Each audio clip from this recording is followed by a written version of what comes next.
আপনি কি জানেন কিভাবে ভগবান শিব এখনো মক্কায় বন্দী হয়ে আছে? আজ আমি আপনাদের এমন এক কাহিনী শোনাতে চলেছি যা সময়ের কুয়াশায় লুকিয়ে গেছে। এমন এক রহস্য যা জানার পর আপনার হৃদয় কেঁপে উঠবে আর চোখে জল চলে আসবে। এটি সেই মহাকালের মহেশ্বরের কাহিনী, সেই শিবের কাহিনী যিনি আজও মক্কার পবিত্র ভূমিতে বিদ্যমান কিন্তু বন্দী হয়ে আছে। নমস্কার প্রিয় দর্শকবৃন্দ, আবারও আপনাদের আন্তরিক স্বাগত জানাই আমাদের লর্ড বিষ্ণু চ্যানেলে।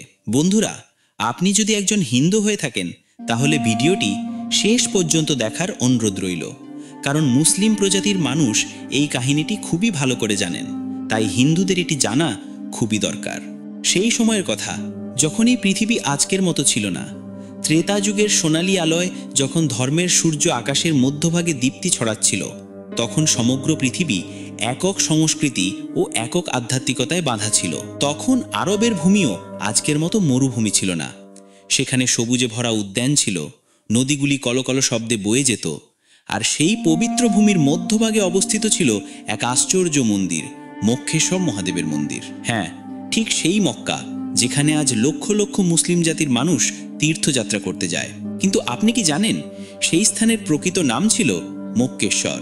এটি সংস্কৃত শব্দ মোক্ষ আর ঈশ্বর থেকে গঠিত, যার অর্থ মোক্ষদাতা ঈশ্বর।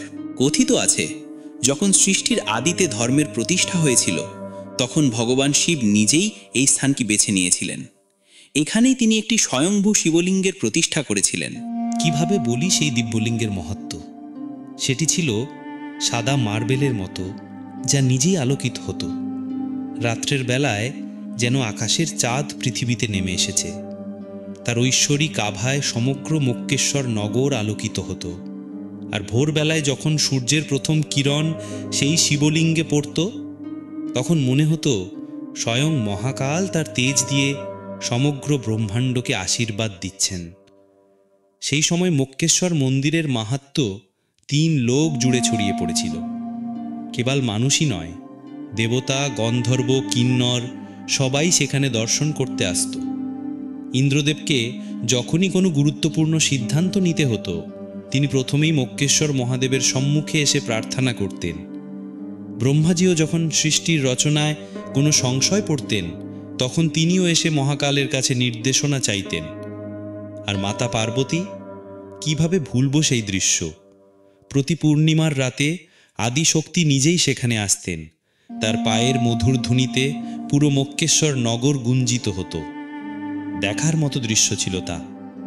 রূপোর মতো উজ্জ্বল বস্ত্র পরিহিতা, কপালে চন্দ্রের তিলক, হাতে রুদ্রাক্ষের মালা মাতা পার্বতী শিবজির প্রদক্ষিণ করতেন। আর তখন পুরো মন্দির ভরে উঠত দেবীয় সুরে।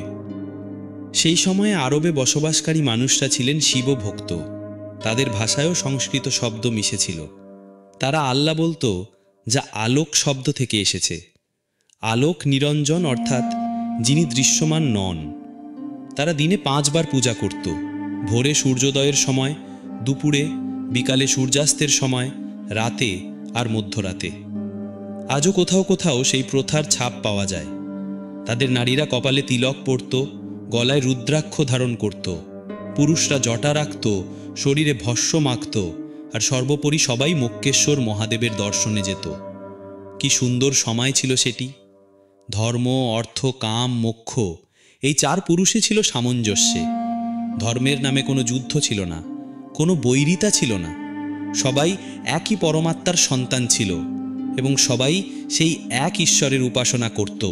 কিন্তু ধীরে ধীরে যখন কলিযুগের ছায়া পৃথিবীর উপর পড়তে লাগলো, তখন মানুষের হৃদয়ে অজ্ঞানতার অন্ধকার ছেয়ে গেল। মক্কেশ্বর নগরেও পরিবর্তন আসতে শুরু করলো। যারা আগে প্রেম দিয়ে শিবের উপাসনা করত, তারা এখন সংস্কারের প্রকৃত অর্থ ভুলে গেল। তারা কেবল বাহ্যিক আচারের মধ্যে জড়িয়ে পড়ল। আর তখন এলো সেই কালো রাত্রি।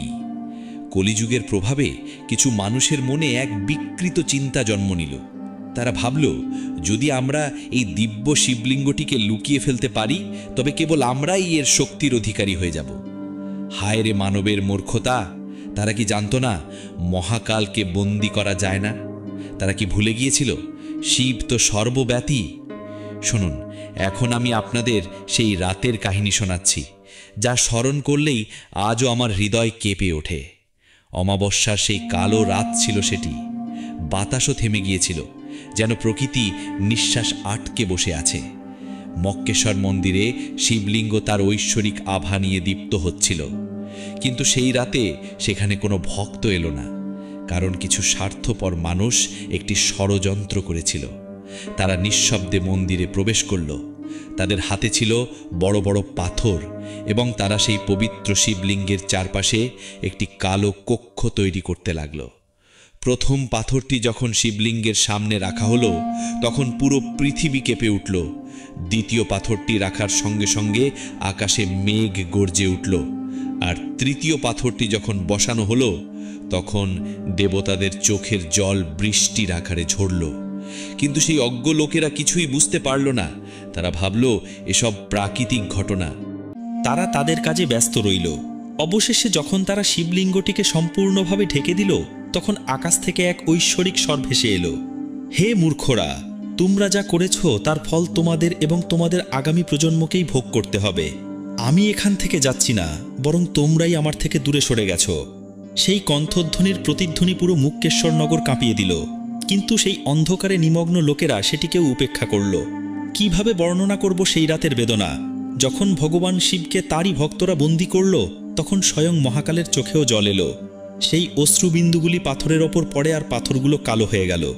আজও সেই কালো পাথর সেখানে বিদ্যমান, যা শিবজির বেদনার চিহ্ন। মহাদেবের হৃদয় করুণায় পূর্ণ ছিল। তিনি জানতেন এসবই কলিযুগের প্রভাব। তার প্রিয় ভক্তরা অজ্ঞানতার বশে এটি করছে, তাই তিনি তাদের অভিশাপ দিলেন না, বরং করুণা দেখালেন। তিনি ভাবলেন, আমি যদি এখান থেকে চলে যাই তবে এরা সকলেই অনাথ হয়ে যাবে। থাক, আমি এদের সঙ্গেই থাকি। সময় এলে এরা নিজেরাই বুঝবে। আর সেই কারণেই ভগবান শিব আজও সেখানে বিদ্যমান, বন্দী হিসাবে নয়, বরং তার সন্তানদের জন্য অপেক্ষামান। যখন মাতা পার্বতী জানলেন যে তার প্রাণপ্রিয় স্বামীকে বন্দী করা হয়েছে, তখন তিনি কেঁদে উঠলেন। কেন লুকিয়ে রাখল ওরা আপনাকে? শিবজি ধৈর্য ধরে বললেন, হে গৌরী, এটি কলিযুগের প্রভাব। আমার ভক্তরা অজ্ঞানতার কারণে এটি করেছে। আমি তাদের ওপর রাগ করব না, বরং তাদের জন্য অপেক্ষা করব। কিন্তু মাতা পার্বতীর বেদনা কমল না। তিনি বললেন, তাহলে কি এখন আমি আপনার দর্শন করতে পারবো না? মহাদেব মৃদু হেসে বললেন, দর্শন তুমি প্রতিদিন করবে প্রিয়ে, কিন্তু এখন সেটা প্রকাশ্যে নয়, গোপন রূপে হবে। যখনই কেউ সেখানে সত্য হৃদয়ের প্রার্থনা করবে, তখন তুমি আদিশক্তির উপস্থিতি অনুভব করবে। ধীরে ধীরে সময় এগিয়ে গেল। যারা শিবলিঙ্গটিকে লুকিয়েছিল তারা একদিন এই পৃথিবী ছেড়ে চলে গেল। তাদের পরবর্তী প্রজন্ম ভুলে গেল যে আসলে কেন সেই পাথর কালো এবং এর ভিতরে কি লুকানো আছে। কলিযুগের প্রভাব যত বেড়েছে, মানুষ তত ভুলে গেছে। যে স্থানটির মূল নাম ছিল মক্কেশ্বর, ধীরে ধীরে নাম পরিবর্তন হয়ে মক্কা হয়ে গেল। সংস্কৃতির শব্দ হারিয়ে গেল, আরেকটি নতুন ভাষার জন্ম হলো। তবু কিছু বিষয়ে আজও একই রকম রয়েছে। সেখানে যারা যান তারা আজও একইভাবে প্রদক্ষিণ করেন, যেমন হাজার বছর আগে শিবভক্তরা করতেন। তারা আজও একই দিকে মুখ করে প্রার্থনা করেন। আর সবচেয়ে আশ্চর্যের বিষয়, যখন তারা সেই কালো পাথরটি স্পর্শ করেন, তখন তাদের হৃদয়ে সেই একই শক্তি অনুভূত হয়, যে শান্তি একসময় শিবের দর্শনে পাওয়া যেত। আদৌ সেখানে এমন বহু সংকেত আছে যা প্রমাণ করে যে এই স্থানটি আসলেই শিবের। সেই কালো পাথরটি, যাকে আজ হজরে আসওয়াদ বলা হয়, আসলে তা শিবের অস্ত্রতেই কালো হয়ে গিয়েছিল। আর দেখুন, আজও মানুষ যখন তাকে স্পর্শ করে, তখন আর কি গভীর শান্তি অনুভব করে। সেখানে প্রদক্ষিণ আজও 7 বার করা হয়, একেবারে ঠিক যেমন শিব মন্দিরে করা হয়। এটা কি কেবলই কাকতালীয়? যখন মানুষ সেখানে একত্রিত হয়ে প্রার্থনা করে, তখন তাদের স্বর এমনভাবে প্রতিধ্বনিত হয় যেন তারাও ওং মন্ত্র জপ করছে। এমনকি সেখানে যে সাদা পোশাক পরা হয়, সেটিও সেই একই রকম যেমন শিব ভক্তরা একসময় পরতেন। কথিত আছে, যখন গুরু নানক দেবজি সেখানে গিয়েছিলেন, তখন তিনি সেই সত্যটি চিনে নিয়েছিলেন। তিনি জানতেন যে এই স্থানটি আসলেই শিবের। তাই তিনি সেখানে তার পার্টি বিশেষ দিকে রেখেছিলেন, যা আসলে একটি বার্তা ছিল। পরমাত্মা প্রতিটি দিকেই বিদ্যমান, তিনি কোনো একটি স্থানে বন্দী নন। যখন মানুষ তাকে জিজ্ঞাসা করল, আপনি এমনটি কেন করছেন, তখন তিনি বললেন, পরমাত্মা তো প্রতিটি দিকে আছেন, তিনি কোনো এক জায়গায় সীমাবদ্ধ নন। এটি ছিল তার সংকেত। ভগবান শিব আসলেই সেখানে উপস্থিত আছেন, কিন্তু তিনি বন্দী নন, তিনি সর্বব্যাপী। আজকের যুগে যখন বিজ্ঞান অনেক উন্নতি করেছে, তখনও কিছু রহস্য এখনও অমীমাংসিত। বিজ্ঞানীরা খুঁজে পেয়েছেন যে সেই কালো পাথর আসলে পৃথিবীর নয়, এটি অন্য কোথাও থেকে এসেছে। কিন্তু সেটি কোনো সাধারণ স্থান নয়, বরং সেই সময়ের স্মৃতি, যখন দেবতারা পৃথিবীতে বিচরণ করতেন।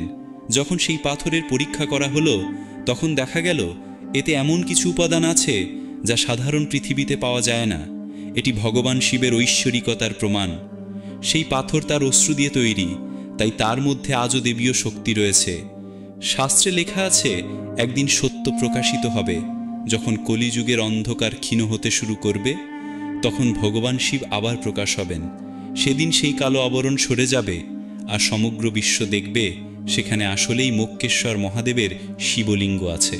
আর তখন সব ধর্মের মানুষ বুঝতে পারবে আমরা সবাই সেই এক পরমাত্মারই উপাসনা করছিলাম।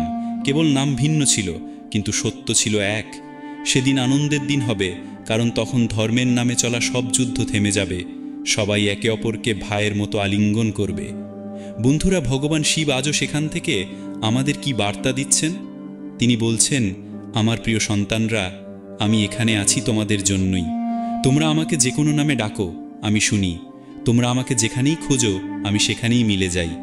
তোমরা আমাকে লুকিয়ে রেখেছো বলে আমি রাগ করিনি, কারণ আমি জানি এটি কলিযুগের প্রভাব ছিল। কিন্তু এখন সময় এসেছে তোমরা সত্যকে চিনতে শেখো। ধর্মের আসল অর্থ প্রেম, করুণা আর দয়া। ধর্মের মানে এই নয় যে তোমরা পরস্পরের সঙ্গে লড়বে। আমি চাই তোমরা সবাই একসাথে এই পৃথিবীকে স্বর্গে পরিণত করো। আজকের যুগে যারা ভগবান শিবের ভক্তি করেন, তাদের জন্য এই কাহিনী একটি শিক্ষা। এটি শেখায় ভগবানকে কখনো বন্দী করা যায় না, তিনি সর্বব্যাপী। তুমি তাকে খোঁজো কাশী বিশ্বনাথ মন্দিরে বা কেদারনাথে কিংবা মক্কেশ্বরে, তিনি সর্বত্রই আছেন। সবচেয়ে বড় সত্য হল, ভগবান শিব কোনো বিশেষ ধর্ম, জাতি বা সম্প্রদায়ের নয়, তিনি সমগ্র মানবতার। আজ যারা মক্কায় যান, তারাও তাদের অন্তরে সেই একই শান্তি অনুভব করেন যা একসময় শিব ভক্তরা পেতেন, কারণ সেখানে আজও মহাকালের উপস্থিতি রয়েছে। তিনি চাইলে তার ভক্তদের অভিশাপ দিতে পারতেন, তিনি চাইলে ক্রোধে সব কিছু ধ্বংস করে দিতে পারতেন, কিন্তু তিনি তা করেননি। তিনি প্রেমকে বেছে নিয়েছেন, তিনি ক্ষমাকে বেছে নিয়েছেন, তিনি ধৈর্যকে বেছে নিয়েছেন। আর আজও তিনি সেখানে প্রেম নিয়ে অপেক্ষা করছেন, কবে আমার সন্তানরা সত্যকে চিনবে।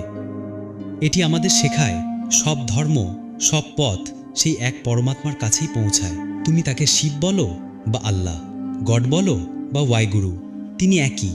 মক্কায় লুকিয়ে থাকা মক্কেশ্বর মহাদেব প্রমাণ করে দেন, ধর্ম বিভাজন করে না, ধর্ম মানুষকে যুক্ত করে। যখন সেই দিন আসবে, যখন সত্য প্রকাশিত হবে, তখন মাতা পার্বতীও প্রকাশ্যে সেখানে আসবেন। তিনি তার প্রাণপ্রিয় শিবজিকে মুক্ত দেখে আনন্দে নৃত্য করবেন। সেই সময় আবারও সেখানে ত্রেতা যুগের মতোই এক ঐশ্বরিক পরিবেশ তৈরি হবে। দেবতা, গন্ধর্ব, কিন্নর সবাই এসে উৎসব পালন করবে, পুরো ব্রহ্মাণ্ড আনন্দে গেয়ে উঠবে। আর তখন সব ধর্মের মানুষ একসাথে ভগবান শিবের অভিষেক করবে। কিন্তু আপনাদের সেই দিনের জন্য অপেক্ষা করতে হবে। ভগবান শিব আজও আপনাদের সঙ্গে আছেন। যখন তোমরা তাকে সত্যিকারের হৃদয় দিয়ে স্মরণ করো, তিনি তখন তোমাদের হৃদয়ে প্রকাশ হন। যখন তোমরা অন্যদের সঙ্গে প্রেম ও করুণার সঙ্গে আচরণ করো, তখন তিনি তোমাদের কর্মের মাধ্যমে প্রকাশ পান। মক্কা হোক, কাশী হোক, কেদারনাথ হোক বা কৈলাস হোক, ভগবান শিব সর্বত্র আছেন। তোমাদের শুধু দরকার সত্যিকার হৃদয় দিয়ে তাকে ডাকো। যখন তোমরা তাকে ডাকবে, তিনি অবশ্যই আসবেন, কারণ তিনি কখনো তার ভক্তদের হতাশ করেন না। এই কাহিনী শোনার পর তোমার হৃদয় নিশ্চয়ই ভরে উঠেছে, তোমার চোখে জল এসেছে। এই জল সেই প্রেমের অশ্রু যা প্রতিটি মানুষের হৃদয়ে সেই এক পরমাত্মার জন্য রয়েছে। তুমি তাকে যে নামেই ডাকো না কেন, ভগবান শিব আজও আমাদের বলছেন, আমার প্রিয় সন্তানরা, আমি তোমাদের ভালোবাসি, তোমরা আমাকে ভালোবাসো। কিন্তু সবচেয়ে বড় কথা, তোমরা একে অপরকে ভালোবাসো। ধর্মের নামে লড়ো না, জাতির নামে বিভক্ত হয়েও না, কারণ তোমরা সবাই আমারই সন্তান। যখন তোমরা সবাই একসাথে মিলেমিশে প্রেমে থাকবে, তখন আমি আবারও প্রকাশ্য রূপে তোমাদের মাঝে ফিরে আসব। এই কাহিনী শুধু একটি কাহিনী নয়, এটি সত্য, এটি ইতিহাস, এটি ভবিষ্যতের ভবিষ্যৎবাণী। মক্কায় লুকিয়ে থাকা মক্কেশ্বর মহাদেব আজও সেখানে আছেন। তিনি আমাদের জন্য অপেক্ষা করছেন, শুধু সেখানে যাওয়ার জন্য নয়, বরং আমাদের হৃদয়ে তাকে স্থান দেওয়ার জন্য। যখনই আমরা কোনো কঠিন পরিস্থিতিতে পড়ব, তাকে স্মরণ করব। যখনই আমাদের মনে দুঃখ ভরে উঠবে, তার কাছে প্রার্থনা করব। তিনি অবশ্যই শুনবেন। আর সবচেয়ে গুরুত্বপূর্ণ, যখন আমরা অন্য কোনো ধর্মের মানুষের সঙ্গে মিলিত হব, তখন মনে রাখব সেও সেই একই পরমাত্মার সন্তান। তাকে ভালোবাসো, কারণ যতদিন পর্যন্ত আমরা সবাই এক হতে না পারি, ততদিন পর্যন্ত ভগবান শিব মুক্ত হবেন না। তিনি আমাদের জন্য অপেক্ষা করছেন। হর হর মহাদেব। ওম নমঃ শিবায়। বন্ধুরা, আশা করছি আজকের এই কাহিনী আপনাদের জীবনে ইতিবাচক পরিবর্তন আনবে। দয়া করে একটি লাইক করুন এবং অন্যদের কাছে পৌঁছে দিতে শেয়ার করুন। আপনার ভক্তিভাব প্রকাশ করতে কমেন্টে লিখুন হর হর মহাদেব। এই কাহিনী শেষ পর্যন্ত শোনার জন্য আপনাদের হৃদয়ের অন্তঃস্থল থেকে ধন্যবাদ। ওম নমঃ শিবায়। ভগবান শিব আপনাদের সকলকে আশীর্বাদ প্রদান করুন। ধন্যবাদ।